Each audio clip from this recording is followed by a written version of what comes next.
En este vídeo el objetivo es tratar y entender las diferencias que hay entre renderizar el contenido en el lado del cliente y renderizarlo en el lado del servidor. Veremos en qué se diferencian ambos sistemas y os pondré un ejemplo más o menos práctico para que lo podáis visualizar y entender.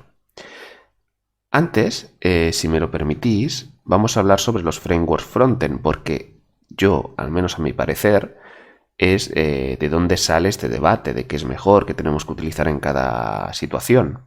Y así nos ponemos un poquito en contexto y vemos el origen, ¿vale? El origen de las cosas. No es un secreto que la aparición de los frameworks frontend ha supuesto la posibilidad de arreglar problemas que en el backend se consiguieron solucionar hace tiempo, que es sobre todo la ordenación y limpieza del código.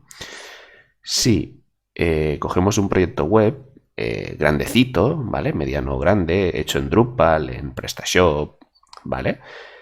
Seguramente, si vamos a la carpeta de los JavaScripts, nos encontraremos una selva de JavaScripts que es de todo menos ordenada y clara. Esto es lo que hace que el proyecto pues, sea poco mantenible, poco claro, y lo que es poco claro pues es poco mantenible, es lo que se conoce como código spaghetti. A raíz del nacimiento de estos frameworks frontend, esto parece que se soluciona bastante bien porque se basan en componentes que te obligan a ser un poco más ordenado. Aquí es donde aparecen los dos frameworks, a mi parecer, por excelencia frontend, que son React y Vue. Y el problema de estos frameworks es que renderizan todo el contenido en el lado del cliente.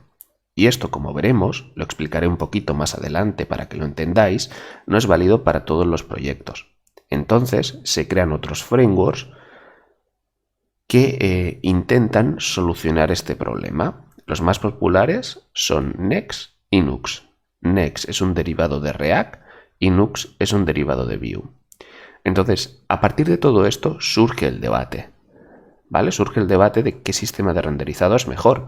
Si el renderizado en el lado del cliente fuera suficiente, con React y Vue ya habría sido suficiente, pero como vemos, no ha sido así. Y ahora vamos a intentar de entenderlo.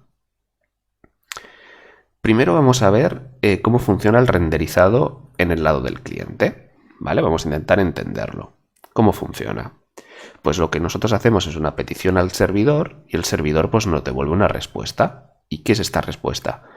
Pues es un HTML inicial básico, que lo que contiene es el JavaScript del framework que queremos cargar, por ejemplo un React, ¿vale?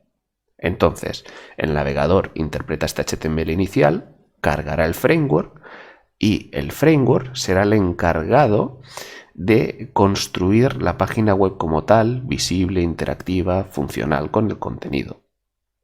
Esto quiere decir que el HTML inicial no tiene apenas contenido y que este contenido se está construyendo ya en el cliente a través del framework. ¿Vale? Esto es muy importante. ¿Y en qué funciona? ¿Cómo funciona el renderizado en el lado del servidor?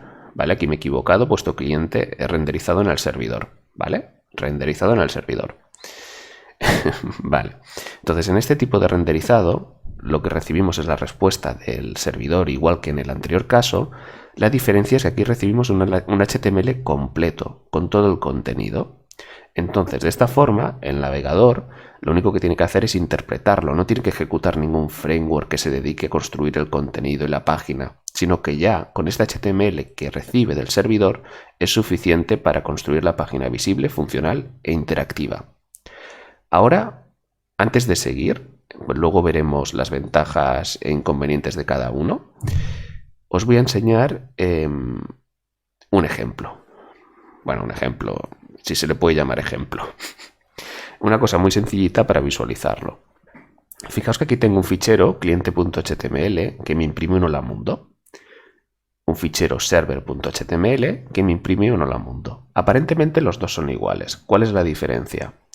Pues la diferencia, si vamos al código, es que el cliente.html, si os fijáis, es un HTML que no tiene el hola mundo escrito, ¿vale? No lo tiene escrito, cosa que en el server.html sí lo tiene escrito.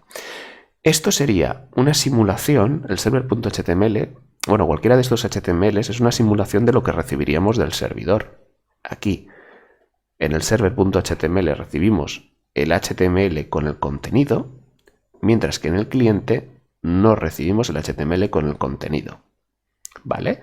¿Cómo tenemos el contenido? A través de un JavaScript.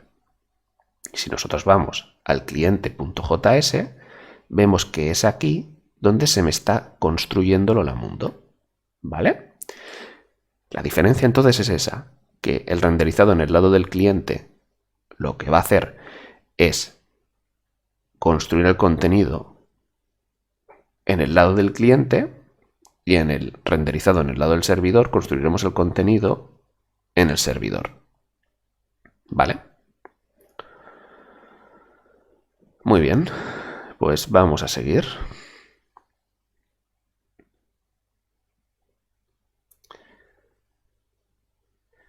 Vale, a ver si puedo avanzar. Vale, ¿cuáles son las diferencias? Las ventajas e inconvenientes. Primero voy a hablar de las ventajas del renderizado en el lado del servidor. ¿Qué ventajas tiene? Pues que la carga inicial es más rápida. ¿Por qué es más rápida? Bueno, por lógica, ¿no? Si yo recibo el HTML ya preparado para que el navegador lo interprete, pues va a ser más rápida la carga que si recibo un HTML básico y en el navegador pues tengo que irlo construyendo, ¿vale? Va a ser más rápida esta carga inicial.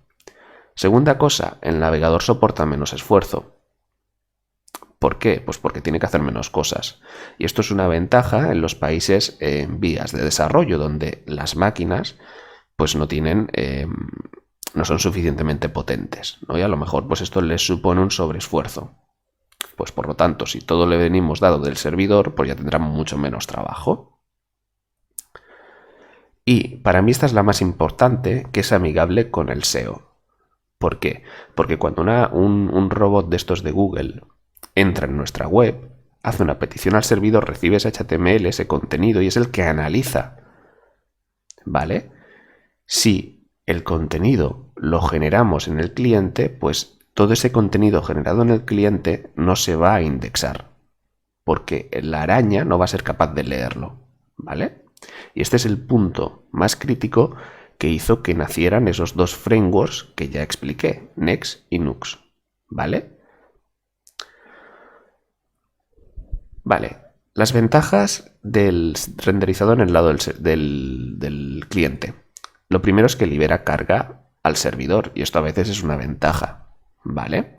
Si nosotros hacemos una web que no es para un país en vías de desarrollo y queremos que el servidor tenga menos carga, tenga menos trabajo, que esto al final significa abaratar la infraestructura, pues el renderizado en el lado del cliente puede ser una buena opción, siempre y cuando no necesitemos SEO. Si necesitamos SEO, pues este renderizado ya peca, ¿vale? La siguiente ventaja es que después de la primera carga el site ya es más rápido, porque parcialmente ya tenemos mucho contenido creado, mucho contenido construido, y este contenido común al navegar entre las páginas, si se mantiene, pues no hace falta volverlo a construir, sino que solo tenemos que construir el contenido que es diferente. Vale, esta para mí son las ventajas e inconvenientes de ambos sistemas. ¿Qué ventajas tiene el framework Next y el framework Nux? Pues que nos permite jugar con ambos tipos de renderizado. Podemos renderizar en el lado del servidor aquello que queremos que se indexe en los buscadores, porque es importante para el SEO, y podemos hacer que aquello que no sea tan importante se renderice en el cliente. Y de esta forma nos vamos beneficiando de ambos sistemas, ¿vale? Pues esta es la idea. Estas son las comparativas, la diferencia entre renderizar de una forma y renderizar de la otra. Y también hemos visto las herramientas que posibilitan jugar con esto.